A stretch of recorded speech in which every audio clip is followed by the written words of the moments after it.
Only 2,100 pounds, a 14 FK just landed used here at Haylett RV of Coldwater, Michigan. And that is crazy. I think basically these folks went camping once and decided that it was a little too small of a sleeping arrangement for them. And they're actually swapping up from this 14 FK E-Pro to the 19 FD Murphy bed Rockwood Geo Pro that we have here at Haylett RV. But guys, this is about as close to new as anything used can get. And I mean, frankly, it's the first one of these I've ever personally seen in the used RV market. I don't expect it to last long. We'll talk about all the fun features like the vaulted ceiling and the air conditioner in just a minute here. First, I want to just take a quick peek at the sleeping arrangement. This is a small camper. It is built for small camping. As such, you sometimes have to make a few small accommodations, such as the rear dining area here doubles as your master sleeping space. Now this is very similar to the way that the 15 TB Geo Pro works that you'd find here at Haylett RV of Coldwater, Michigan today. Whereas this is a U-dinette that folds down into a bed. The 15 TB has twin beds that can convert into a dinette or into a king bed. So it just had a little bit more function, but it's slightly longer. And frankly, I can't believe we got one of these things used in a 2018. So this, I don't expect this to last long. I probably don't even need to put videos together like this on one of these. It would just vanish. But if you need to, this will convert down into a very large sleeping space. And then you simply flip it back up during the day in the living area. What's kind of cool, guys, if you don't care about flipping it up and down, you could always just leave it as a bed and use it that way. Looks like this one was built with the 13,500 BTU low-profile air conditioner. That would have been an option when this was new. But you can see that extremely vaulted roof in here. This has a 5-inch ceiling vault, which gives it a nice big open feel inside. It also has a nice LED lighting package to make it look and feel pretty darn bright in here. Now, what is also helping with feeling pretty darn bright are these nice windows just all the way around here. Opens everything right up, makes it look and feel pretty darn big. These also have roller shades. These have night roller shades, not pleated shades. Pleated shades are fine. I think the night roller shades are often perceived as a higher end thing, but they do a little bit better job of blocking the sun. These are all frameless windows, so they're very rainy day friendly. Now this is a type of camper really built primarily for off-grid use, although this one was really equipped for park use. Now I'll explain more about what I mean by that as we go outside, because there's a couple key differences between this RV, which was Florida purchased, versus the Geo Pro that we would carry here in Michigan at Haylett RV, which we tend to build a little more boondock friendly. Up top here, a couple things. We've got a Bluetooth stereo that has an HDMI input and USB power plug on the face, so it's very streaming stick friendly. Now you might be going, yeah, but where's my DVD player? The DVD player is actually built right into this TV, and that is an optional piece of equipment right there. That's a 12-volt powered TV. It can operate on 110 household outlets or 12-volt power source as is plugged in currently. So if you are going to go off-grid, you can actually power that just from battery use. Also handy is the Wi-Fi Ranger system up here. Basically, this RV has essentially a glorified router built into it, a signal repeater and access point. There's a little bit more to that in point of technicality, but I think that's enough for most folks to get the idea. Now, we kind of saw this down in the sleeper position, and I don't want to just gloss over it and not look at it in daytime mode.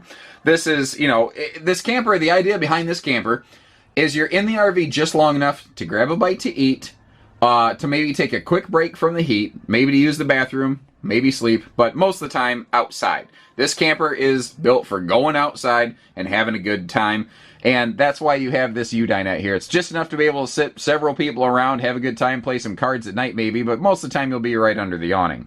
I thought I'd take a quick second to pop that table out of there as well. If you don't need the table, or if you want to put a pair of folding legs on it to convert it into a free floating table, which costs less than 40 bucks, by the way, you can convert it into something of an open lounge. That little mount at the base could easily pop out of the floor if you were so inclined. Now that square box in the back, that's a propane furnace. The rectangular box on the right side, that's your converter fuse panel. But what's kind of neat here is this cabinet on the right-hand side. This is actually a hanging closet, and you don't realize that because it's down so low, but if I get way down here you can see that hanging rack with those hooks up in the middle there, so you can actually have some shirts or pants or something hanging up. Now again, the camper was really not used a whole heck of a lot. I mean, guys, This is the little propaganda hanger that comes from the stereo manufacturer telling you how cool their stereo is. The tag's still on it. That's like when you see somebody who buys a hat and never wears it and the tag's still on it, guys. That's the tag's still on this camper. That's the best way I can describe it. Let me get myself spun around here real quick. Opposing the closet is a set of 3 drawers on top of a stand right here. Now, the drawers are plywood boxed, full extension. Now, your cabinet styles themselves are also lumber core with pocket screws. If you're not familiar with what that means, this is the cabinet style, the boxing of the cabinetry, as it were. If I'm going to be ultra picky, and I'm going to be super duper fair, the one glitch I've noticed with this camper is that it looks like a little corner on the cabinet door right there has popped out. You can see how it split a little bit. That's easy to fix kind of stuff, guys. Again, this is about as close to new as a used RV can possibly get, and you're not going to find a lot of the GeoPro or ePros in the used RV market for a couple years. They're just too new and they're in too high of demand. People don't have to usually trade them in. I was surprised to see this one. So, catching up in my head, we talked about the TV. The entry door here. Because small campers, windows are important. The entry door itself is a window, not just a frosted glass, but you can see how it does have its own pleated shade right there. Above this, we also have a skylight, which is good for light as well as exhausting a little bit of heat. If you do choose to cook yourself up a little lunch or dinner, or I guess breakfast here, in your little forward mini kitchenette. And the front section of this is actually very toy hauler-ish. If you look at classic toy hauler design, you'll find a bathroom kitchen stuffed up front in the nose like this pretty commonly. Couple drawers below, full microwave, which is handy, but very much like a truck camper or Rockwood's A-frames, they have a fold-down recessed stovetop here. So you do have 3 burners. You can, do some good cooking on that. But when it folds down, you actually have decent countertop space. We also have a stainless steel sink right there. Now, if I back up just a step, above that hanging closet in a very space-efficient fashion, we do have the gas-electric refrigerator. So once again, very off-grid friendly. And there is a freezer pocket in the top section of that. Now, this has what's called a wet bath, for those who are not familiar. That is where the toilet and the shower essentially occupy the exact same room. Does not look like it was really used. It does appear to be winterized. This does have the shower miser. If you're not familiar with that, long story short, there's a little valve you can flip here. When you are taking a shower, you don't want to sit there and let the shower run constantly like you do at home, because these little campers don't have enough holding tank capacity to do that. Well, you flip a little lever, and it will reroute the water you're not using back into your freshwater tank, so you're not wasting a drop here. You also have a handy little LED light in here and a dedicated bathroom fan. You also have something that I think is pretty darn cool. You have a cabinet built right here into the bathroom, but you look at it and it looks like an outside baggage door. And the reason that they did that is because you can splash water around in here, and they don't want a normal wooden cabinet door with water splashing on it. Well, if you think about it, those baggage doors you use outside of the RV, they're basically all weather. So they just brought one of those inside to create a waterproof indoor cabinet. Simple, but really smart and effective. And it's basically too darn new to have ever really had any, weathering or anything like that, but it does go without saying that this thing it looks about brand new. I could probably drop this out on my new RV lot, and unless you understood the differences between an 18 and a 19 ePro or GeoPro, you'd have a hard time separating it. And that was one of those things I said we'd talk about more when we got outside. This is pretty close to current generation. The only thing really different here compared to a current produced generation is this has solar prep. It does not actually have this solar panel on it. So that's about the only difference between something like a Rockwood GeoPro here at Haylett RV versus this used 2018.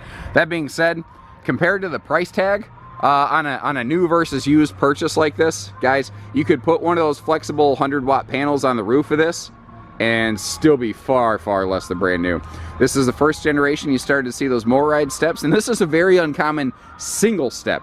Most of these have a larger dual step. This one was also built without the larger tire package. It's got a 9-foot awning. The body size on this is a little uncommon. It's 7'4". It's a really weird size. Or 6'4". I'm sorry, this is a 6'4" wide body.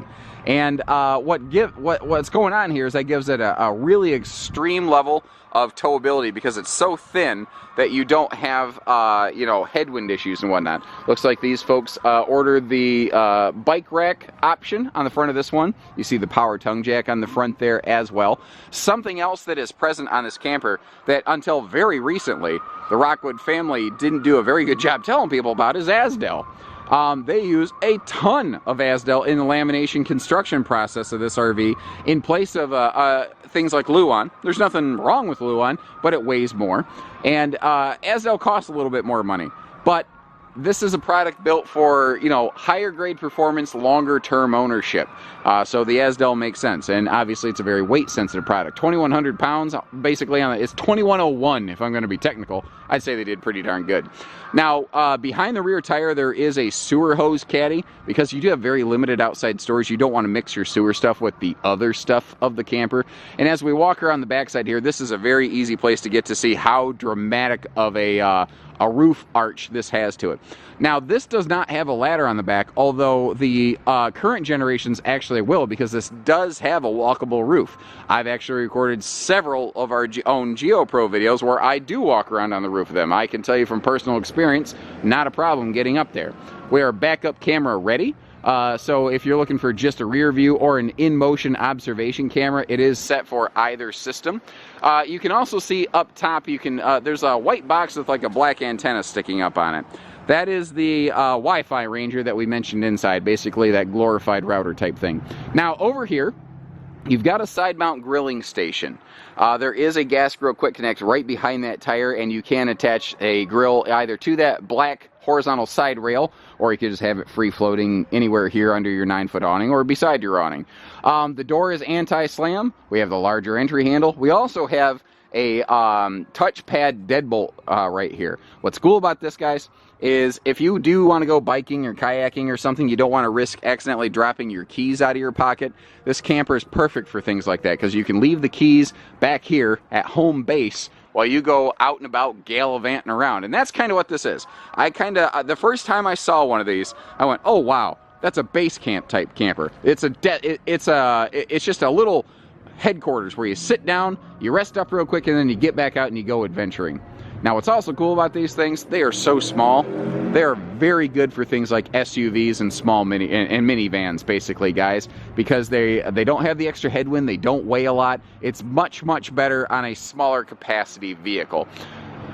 And again, I'm pretty shocked we got one of these in used, especially, a 2018. They only started producing these in the later section of 2017, so they've barely been built even 2 years. So I wouldn't wait on this one. I think the phones are going to ring pretty quickly and aggressively on her. Short of that, give us a call. Hitching, pieces, parts, trades, finance, truck and trailer package deals, RV delivery, and everything between. So take care, stay safe, have fun, and happy camping, everyone.